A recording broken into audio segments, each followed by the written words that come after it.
Thank you so much, Adrian, for joining today's podcast show on We Don't Play. How are you, man? First off, thanks a lot for having me, man. I am super happy to be here. Love the energy of the show. And I'm doing great. It's a little early morning for me, so I woke up like an hour and a half ago. Probably got, a little bit of boogers in my eyes right now still. Aside from that, man, I'm doing lovely right now. That's good. I'm glad that you're here to join us, because this type of conversations, when they happen, people are like, how did this happen? What did he do? And these are the episodes that I know do a lot better than others, just because there's a story to it. And not that every podcast has its own unique thing, but there's always something to learn from every podcast you listen to. And I know you're going to bring this today. So just tell us a little bit more of, how did you even get to this point where you even had a hypnotherapy business? Like, what happened? Yeah, so funny story. Okay, so long story, but I'm gonna make it short by giving you enough context. So in 2014, I promise I'm not gonna go year by year, but in 2014, I experienced a heartbreak, and it was like it was a high school heartbreak. So the heartbreak where your whole world comes crumbling down, or at least I thought my world was crumbling down, and so my entire attitude and my mentality went to crap, and I stopped taking care of myself when this breakup happened. And within 4 years, I lost my job. I was unemployed. I was making all my money through selling weed, to be honest with you, and I gained 100 pounds in 4 years. So I gained a lot of weight within that time span. That's an important part of the story, because as I was 100 pounds heavier, one of my friends changed my life, because I woke up one day and I decided to call my friend over just to come and hang out and smoke with me. Like, it was just like, hey man, like, I have a blunt, you want to come hang out and smoke? And he was like, sure. So he comes over, he opens up the door, and I open the door without a t-shirt on, and he looks at me up and down. As soon as I open the door, he looks at me up and down. He's like, damn, Adrian, you got fat. And I was like, oh my god. I was like, I know I did, but like, for some reason it hurt. It was like, I knew I was getting out of shape at the time. And some people had said some stuff, but it didn't really bother me. But for some reason, when he looked at me and said that, something in me got so angry. Not at him, but at me. Because I was like, how did this happen to you? I was like, how did you blow up like this? And so I decided to take that anger, and I looked at him and I said, you know what? You're right. But I'm about to lose all of this weight. Just watch. He didn't really believe me. I wouldn't have believed me either if you knew me at that time. But I was very serious about it, because when he left, I went inside, I YouTube, so another part of the story is, before I gained all this weight, I had a six-pack, I was in shape, I did bodybuilding. So all through high school, I was like in shape, I was a weightlifter, that was my thing. So I still had the knowledge of a bodybuilder, right? Even though I gained a lot of weight, I still knew how to turn that part of myself on and how to train. So I went on YouTube, and the only thing I wasn't super intelligent at was nutrition. So I just went on YouTube and started like learning about different meal plans, and then I built out my workout plans on a journal. And then the very next morning I woke up, I went 9 months, and I lost 91 pounds in a 9-month stretch. And so I ended up losing 91 pounds. And as I lost 91 pounds, that led me to becoming a personal trainer. And so as I become a personal trainer, you want to help other people do something similar than you. One of the things about entrepreneurship is you love to solve problems that you solve for yourself, mm-hmm. right? And so I was like, okay, let me see if I can go help other people do the same. So I become a fitness coach. And throughout my fitness journey, I was noticing something very, very interesting. Throughout my fitness coaching journey. So I charge very expensive. When I was a fitness coach, I was very expensive. It was $5,000 for 3 months of coaching. And so I would have somebody pay me $5,000 and change their whole life. They lose the weight and start changing their habits, and their life will change. Then I have somebody else pay me $5,000. But instead of changing their life, they had like this big old book of excuses and just threw it at me, and was like, I can't work out, I can't do this, I can't do that. And so they paid me money, but they weren't taking the actions in my program. And so instead of getting angry, I get curious, and I'm like, why the heck are people not? So I get curious, I'm like, why do people want something so bad and have the plan to get it, but don't do it. I was like, why do we know what to do but still won't do it? And so this curiosity drove me into wanting to understand why people do what they do. Because if I can understand why people do what they do at the most fundamental level, then I can change why they do what they do by having a real understanding of why they do what they do. And so that took me down the rabbit hole of YouTubing like neuroscience, and I learned about Dr. Joe Dispenza, and I learned about neural pathways, and then here I am being turned on to this world of neuroplasticity and being able to change your mind, like literally changing your brain, changing the way you see yourself, and becoming a different person. Because weight loss, if you look at it, it only comes down to behavior change, right? Like if you want to lose weight, you have to change your behavior. Mm-hmm. And so I was like, all right, so I can help people rewire their brains, become different, and lose the person who gained the weight, so they never have to worry about gaining the weight back. And so that is what got me really invested into understanding how the mind worked, and that's what led me to becoming a hypnotherapist. Because what I would do was I was looking up online like therapy, because I was trying to figure out how to change people's like brains and stuff, and how to change the way people saw themselves. And I started naturally thinking about therapy, so I started looking at therapies, but there wasn't a lot of really effective therapies. I love therapists because a lot of them do come from a good place, but like traditional therapy has a 38% success rate on an average of 22 to 26 sessions, and so it's just not that high of a success rate. And so I was like, okay, I gotta figure out something that's more effective. Then I stumbled upon hypnosis, and hypnosis is known to have a 93% success rate in 3 sessions or less. In 5 sessions or less. And so when I saw that success rate, I was like, okay, this might be real. So I hired a hypnotist to help me overcome my fear of public speaking, and it worked. And when it worked, I was like, whoa, this stuff is actually real. And then that's when I said, I'm gonna dedicate my time to learning how to do this kind of work. And that's my very long answer to your super short question to how I got into being a hypnotherapist. But that's basically the story about how I got into the hypnotherapy space. No, I love this. This is why I love this show, because you end up going to places that you didn't plan to, and that's what brings the sauce, to the exactly to the whole table, So exactly. I appreciate that. For some people, they're wondering, okay, hypnotherapy. I know what therapy is, but what is hypnotherapy? Because when they think about hypnosis, they're like, oh, and then something happens. So it can sound weird to some people too. Like, let's be honest, like hypnosis, typically people think of like, somebody doing this little watch thing, or maybe you're thinking about somebody on stage who says, quack like a duck, and they make you quack like a duck. Or hypnosis is nothing more. So the fundamental, what hypnosis actually is it's not a state of mind. Hypnosis is a tool that gets you into a state of mind. And the state of mind it gets you into is one of theta brainwaves. So right now, you're in beta brainwaves. Unless I'm boring you. If I'm boring you, you're in alpha. But likely, if you're engaged, you're in beta. So beta brainwaves are when you're like fully awake. Okay, it's like you're fully awake and you're like engaging in your day-to-day life, right? Like you're working right now, you are definitely in beta. And then just beneath beta, you fall into alpha.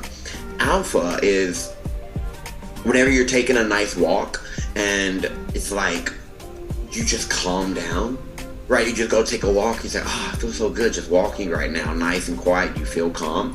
That's alpha. Whenever you're doing a slight meditation, right? Just like a slight meditation, you fall into alpha. Whenever you look at, let's say if there's somebody that you're deeply in love with, like if you're genuinely in love with somebody and you look at them in the eyes, that will take you into a state of alpha. That'll take you into like this like loving state, or even looking at your baby, right? Looking at your kids will knock you into the state of alpha. Now below alpha, we have theta. Theta is what happens whenever you're taking a nap. Theta is what happens whenever you are dreaming. This is powerful because in theta, your the doorway in between the conscious and unconscious mind, it swings wide open. And this means you can go in and change your subconscious mind. And the subconscious mind is what, like, you know, really makes a lot of your behaviors happen.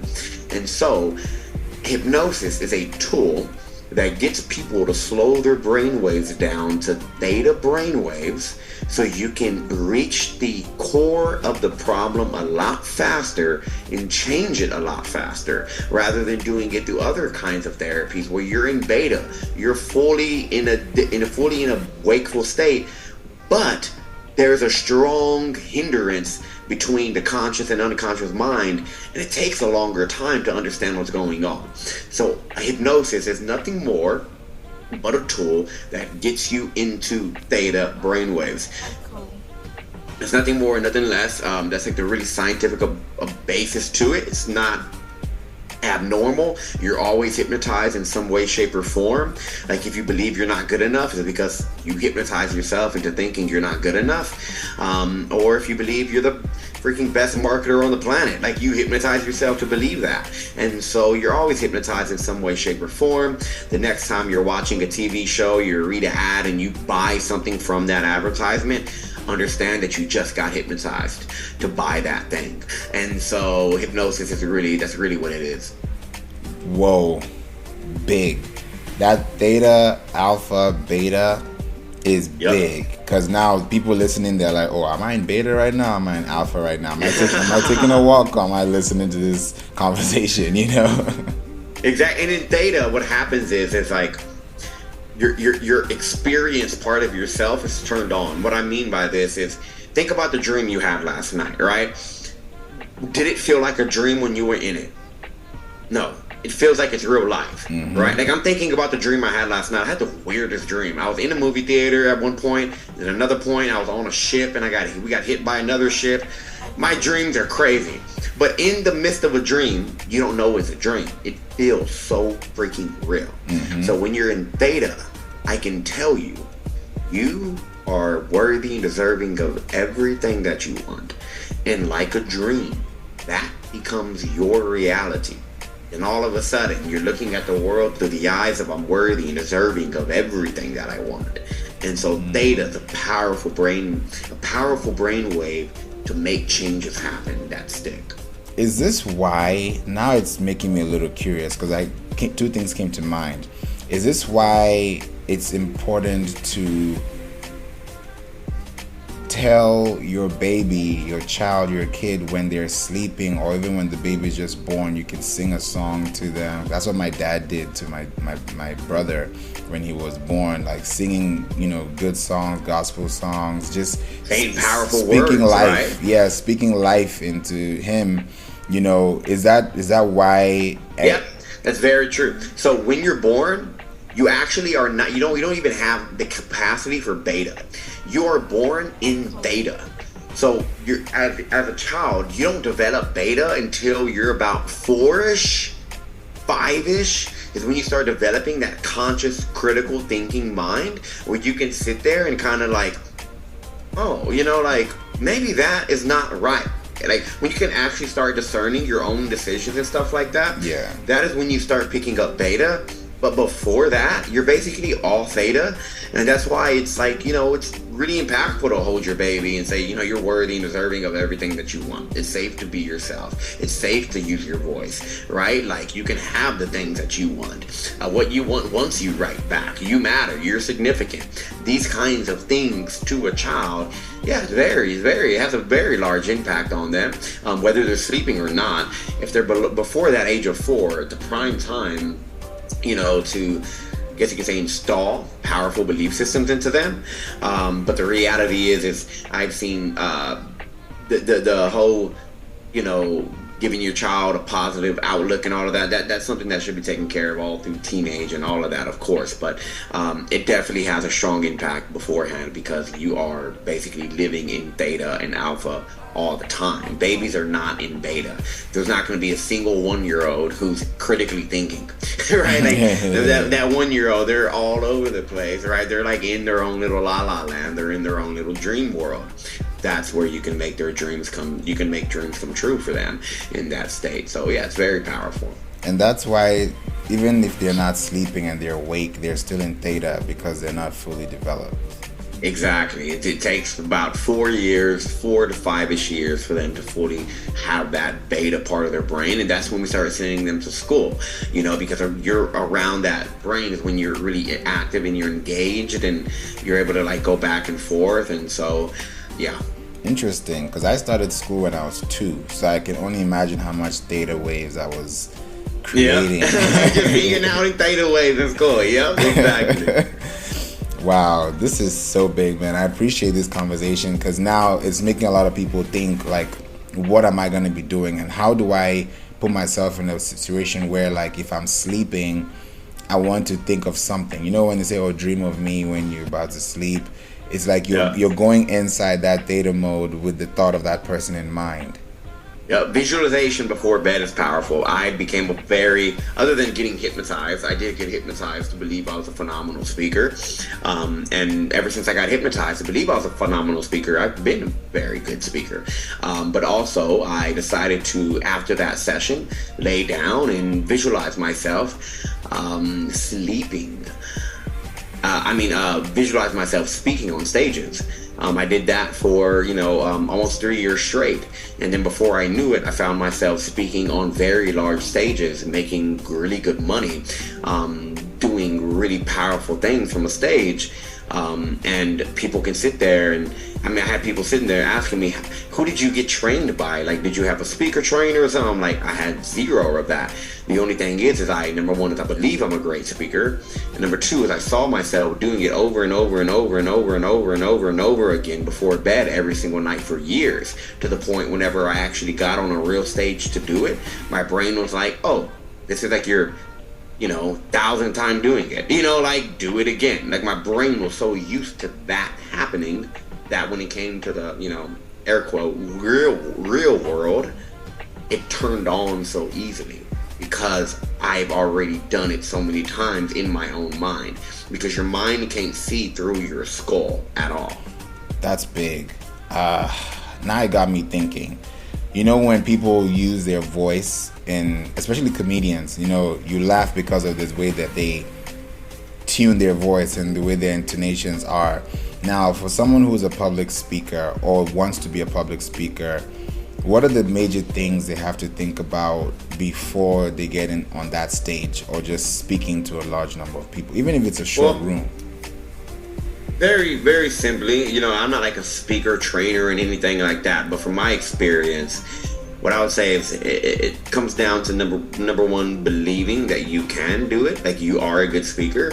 I know that sounds so simple, but without that kind of belief, you don't act on it, and you won't train, you won't try to get better, you won't, look into stories, like you won't do the things that'll make you a better speaker. So that's number one. Number two is study what works. I spent, I'm the kind of guy who I don't really watch TV, but at the end of every day I watch TED Talks. I've watched, can't even say, at least 500 different TED Talks. I watched so many different TED Talks, and I study their speaking structure. So that's another way I got good at speaking, was just watching how other speakers spoke. So do you involve yourself with do you engage in other speakers, in other speakers who are really good? So study really good speakers, and that's what I did.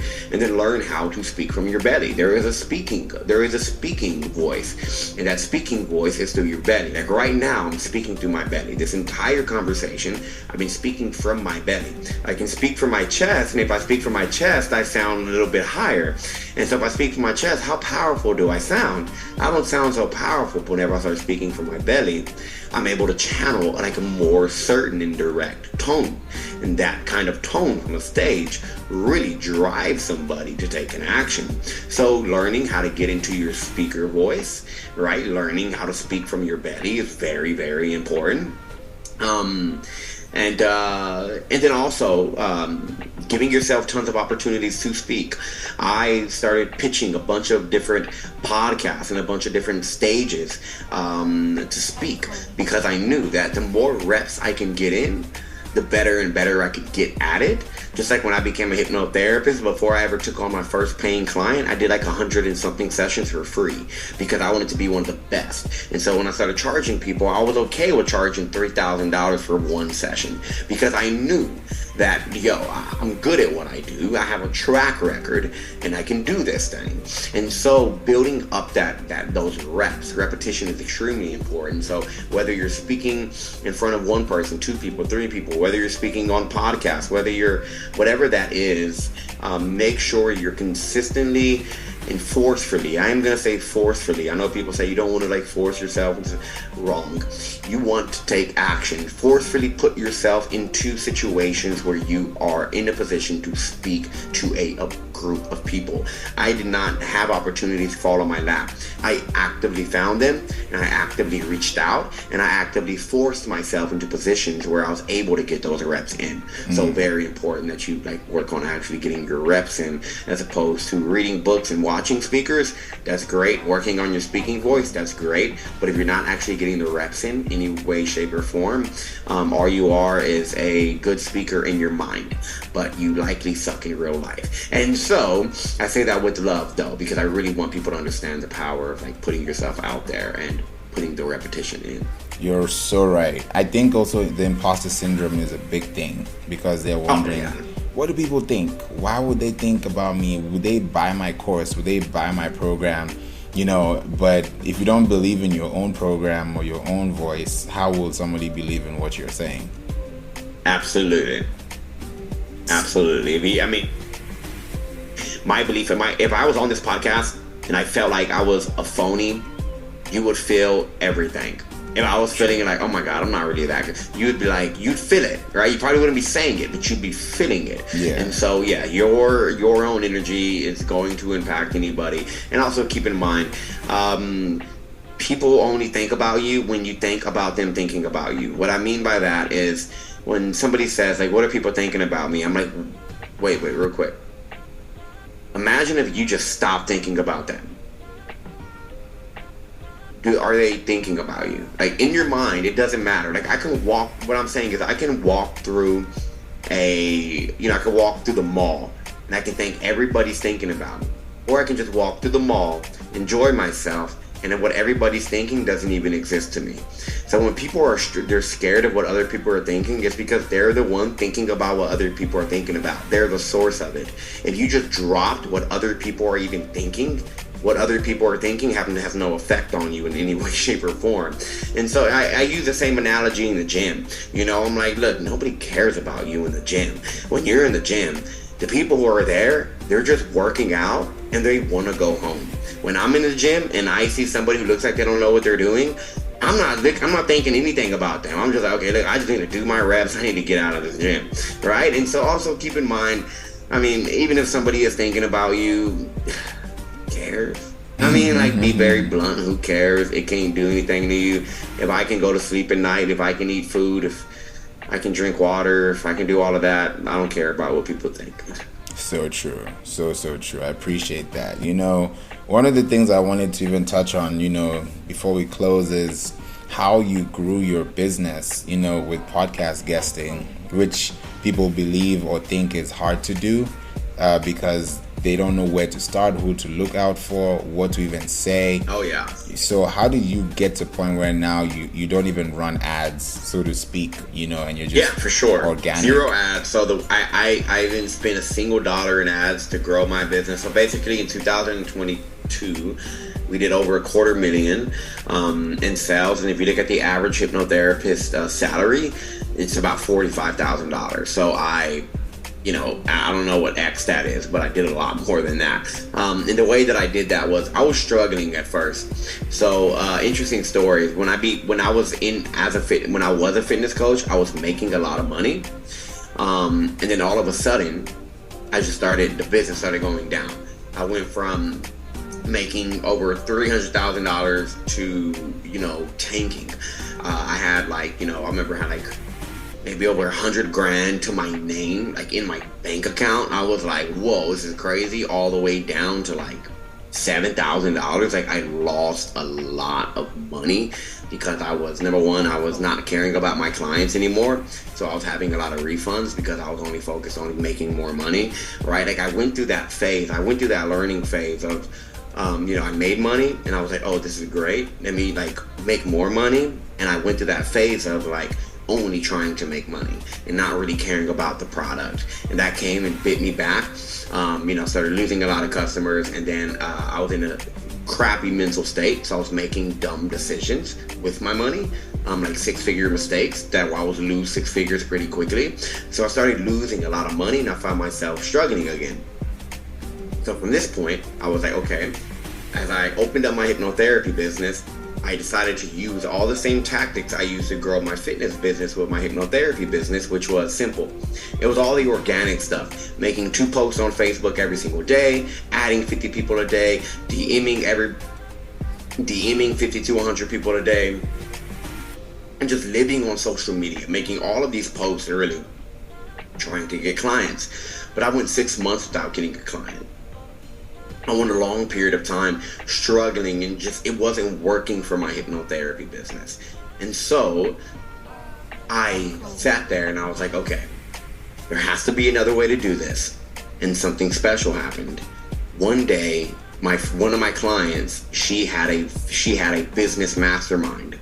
So I hypnotized her, helped her, I forgot exactly what I helped her with, but it changed her life. And she was like, Adrian, I want you to come do a talk. Can you come speak to my clients? I was like already confident in my speaking abilities because of all the stuff I've done. I was like, okay, I can definitely speak to them. So I go, it was a virtual talk. It was on Zoom. There was only 9 students. I was like a little bummed. I was like, okay, I thought it would be a bigger crowd. It was only 9. But after the talk, 2 out of the 9 ended up messaging me. As I was walking downstairs, I did the talk, I was walking down the stairs and my leg vibrates. And I reach into my pocket, I get a message. And then a few seconds later, a second message. And both of those messages were from clients who were on that who were on that talk. And they said, how can I work with you? And then they both ended up paying me $5,000 that day to become hypnotherapy clients of mine. And I made $10,000 from that single talk. And then 2 days go by, another client reaches out and they said, hey, I just watched that replay and how do I work with you now? And that was $15,000 from that one talk. And when I made that money that I desperately needed, the epiphany hit me. Holy crap. The best possible way to grow your business and to get clients is to get the people who already have your dream audience, who already have their attention, get them to endorse you. Because if you can get them to endorse you, all of those people become your people. And so I was like, okay, now that I got this big idea, how do I put this into work? I was like, okay, I can start speaking to more masterminds. So as I was looking to speak to more masterminds, I was making a list. Another thought hit me. Why don't you get on podcast? Because podcasts are like masterminds. Even though some podcasts may even have a small audience, it's an engaged audience. And I knew if I can get on, I knew that my ideal audience was an entrepreneur. So I knew that entrepreneurs listen to podcasts. So I was like, if I can get booked on a podcast that they listen to and use the power of storytelling, exactly how I'm doing right now, I can 1,000% influence at least one person in that crowd to join my list and become a client of mine. And so I started making a big list of podcasts. And over the last over 2021 to 2022, I pitched 121 shows and I got booked on 52 of those. That's a 42.9% success rate. Booking rate, that's very high. The average booking rate is 5% when it comes to cold pitches. So 5% to 42%, a massive jump. And I was able to turn that into over 6 figures worth of actual business. And the way that I did that was very simple. I'm going to go through it quickly, but give enough context so people understand. The first step is finding your Dream 100. There's a 3-step framework to doing this. The first step is to find that Dream 100. In other words, which podcast that if you got booked on would change your business. What 100 podcasts already have your dream audience? How can you get in front of them, right? So if you make a list of this podcast, because what happens is you want to make a list of this of all of these podcasts, because this is where you're going to spend your marketing efforts now. And so once you have this list, what you do then is you want to pitch them in a way that turns you into a yes. If we look, so another quick story. When I thought of this new idea of, podcast guessing, this is it. There is this woman who's really big in this space. I bought a course from her on how to get booked on podcasts. She taught me how to pitch. I send 40 pitches out. Nothing comes back. I'm like, okay, there has to be something wrong with this. Why is nobody reaching out to me off of these pitches? So instead of sending another 40 pitches, I stopped. And I said, let me review this email and see why this pitch isn't working. And as I looked at the pitch, it became very clear why it didn't work. Number one is the pitch started like this. Hey, my name is Adrian Moreno, and I am a hypnotherapist, and I do blank, blank, blank, blank, blank. The first rule of marketing is nobody cares about me. So I'm sitting here opening up an email about me. If I'm a complete stranger and I send you an email and the first lines are talking about me, what's the likelihood that you're going to finish that email? You just delete it. Not that likely. You're like, I don't care, dude. Like, I don't know who you are. Why are you telling me your story right now? You don't really care. That was the first reason it didn't work. The second reason that email didn't work was because it was 900 words. Meaning, it felt like a freaking chore to read. If you open up an email that's 900 words, what's the likelihood in today's age that you're going to read that email? And so I was like, okay, I have to change my approach. I know that my strength is my ability to speak. I know it's my personality. I know it's my cadence, my tone, my pauses. If they can see that, they would absolutely want me on their show. And so instead of typing my pitch, I turned the webcam on and I told my story the same exact way I pitched to you. And I sent 10 of those out. And I want to be clear, this is not one video pitch. This is one video pitch per podcast. It wasn't one video that I sent out to 100 podcasts. If I pitched 100 podcasts, I made 100 videos. I said their name. I said their name of the podcast. I talked about why I love their show. I made it so they were like, okay, this person actually knows who I am. And they actually checked out my stuff. And so this is not some crazy guy just reaching out to me. And I open up the pitch talking all about you.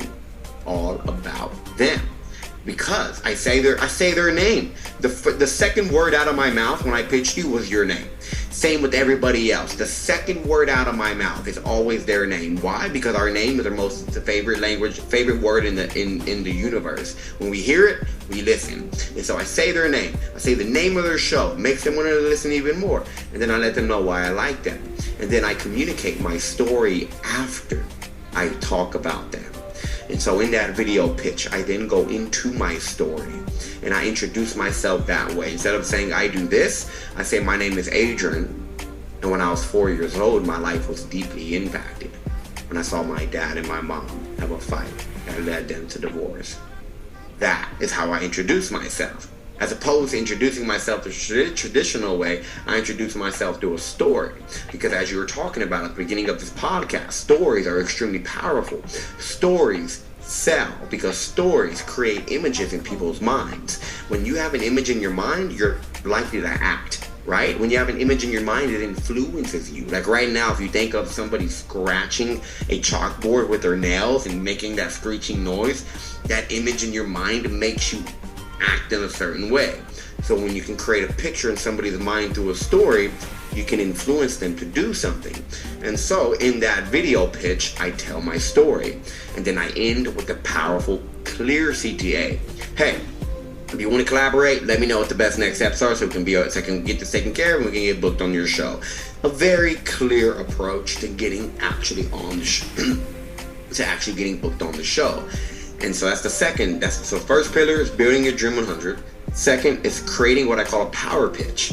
And third is what I call being a power guest. So if you pay attention to the way I've answered almost every one of your questions, I've answered almost every one of your questions through a story. Almost every single one that you've asked me has been through a story.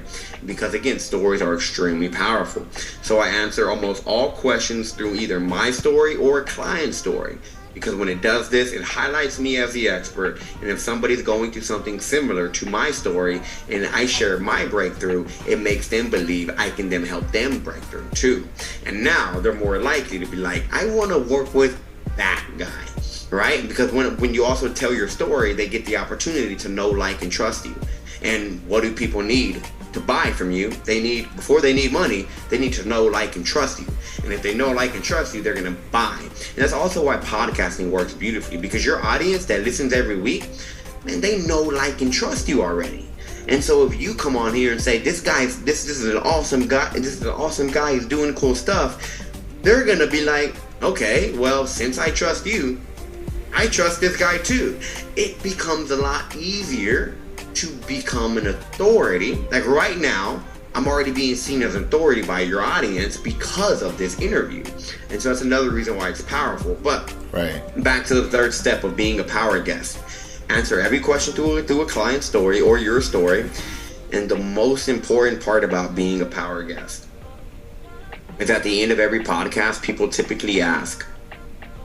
the host will typically ask, how can the audience reach you? How can the audience follow you? How can the audience contact you? What most podcast guests do is this. Yeah, you can check out my website. You can check out my Instagram here. My @ is @blah blah blah. You can check out my Twitter. I'm also on Facebook. I also have this lead magnet.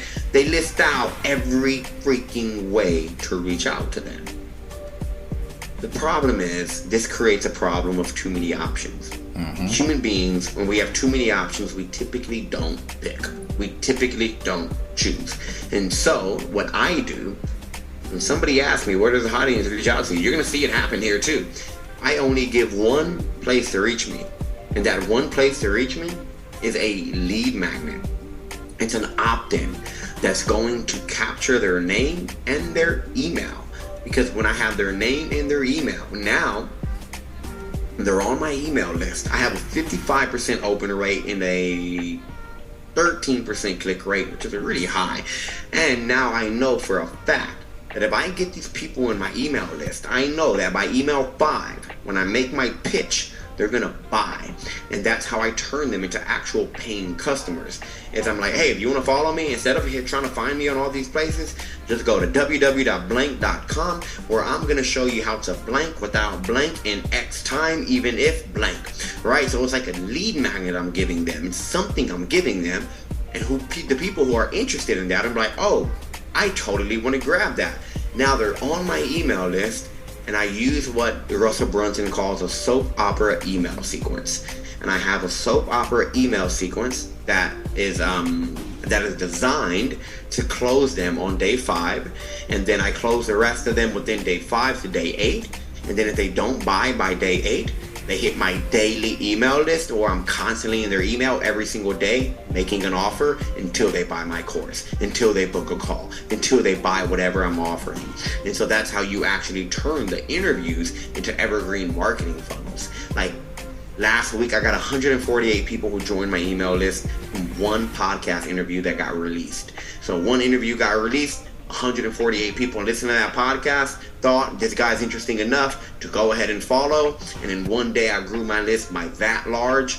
And that happened on January 31st. If I can be maybe not 100% accurate, but I probably made like 50 grand off of that 148 people who joined my list and bought my course, right?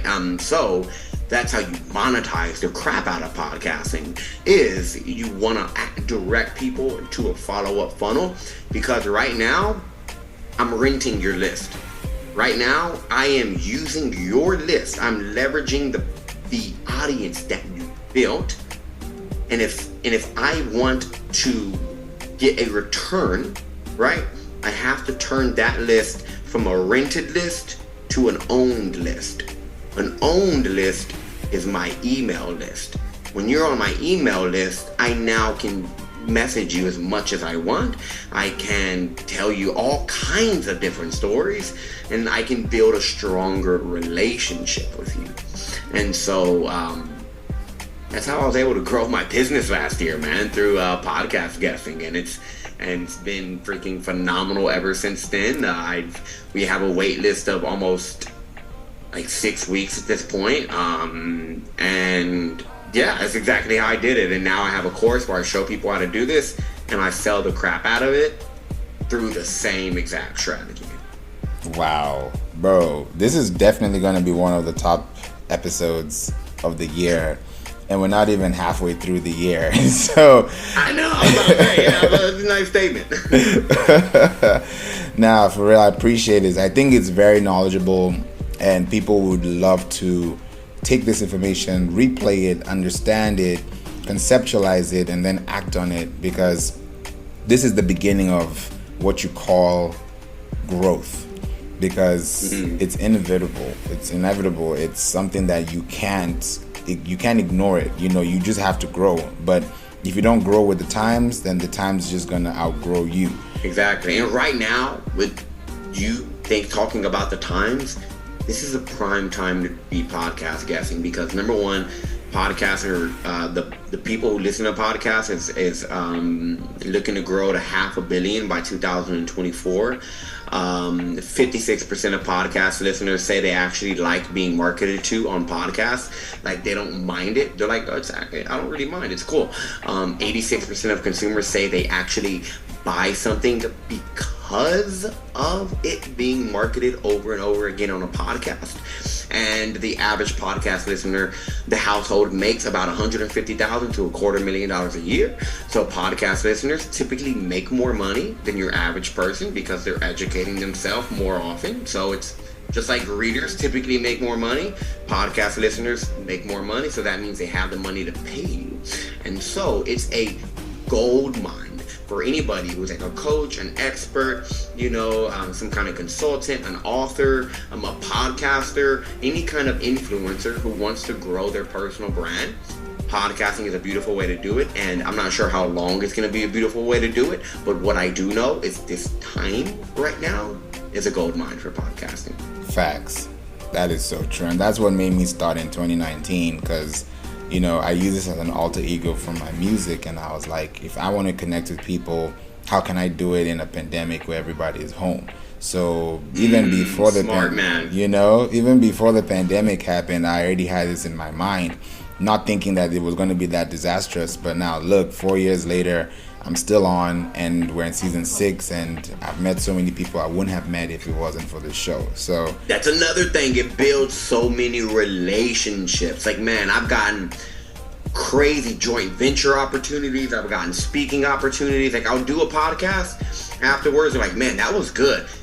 I'm throwing a convention in 2 months. Like, are you looking for speaking gigs? Like, that has happened. I can't even tell you how many times. So it helps you get opportunities through getting relationships that you probably wouldn't have gotten otherwise, or probably would have taken you years to do otherwise. Like, I built solid relationships with very influential people, right? Like, you have influence. I'm building a relationship with you right now. What better way to break the ice than an in-depth conversation like this? Yeah. Right? And so it's a hidden benefit of podcast guesting is the relationships that you build that can put you in that can give you more opportunities, because every relationship is a doorway to more opportunities. So true. So true. Man, thank you so much. I appreciate you, Adrian, for being here today and being part of the conversation. Absolutely. I'm definitely going to bring you back. That's for sure. Sure, I love that, man. I love that. Definitely. Sorry, I've been scratching my nose like the last 10 minutes. This thing just started itching on me. I'm like, Jesus. It's all good. It's all good. I'm sure people are wondering now, because you said it, how can people find you? Like, now they want to hear the what do you call it, the icing on the cake.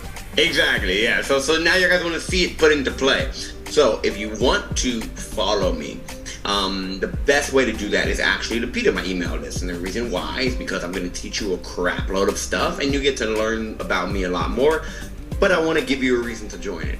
So if you actually want to learn if you want to steal the exact framework that I use to get booked on 52 podcasts and generate over $250,000 in a single calendar year, and like you want to actually go into that 3-step framework I laid out, and you want to go into more depth, go to www.thepowerpitch.co/PDF. I'm sure you'll drop it in the show notes, but if you go to that website, it's going to take you to a page where you can get the actual framework that I've used to get booked on shows, so you can start doing it yourself. And I encourage you, once you download that lead magnet, study the emails I send you and watch how they work, because they work very well and you can model them. And it's business coaching right there for free, right? But there you go. That'll be the best way to reach out to me. One more time, thepowerpitch.co/PDF. Give me your information and we'll be best friends forever. Amazing. Thank you so much, Adrian. I appreciate you, man. God bless you, and I hope to see you very soon again. And thank you so much for gracing this show today. Thanks for having me. Anytime.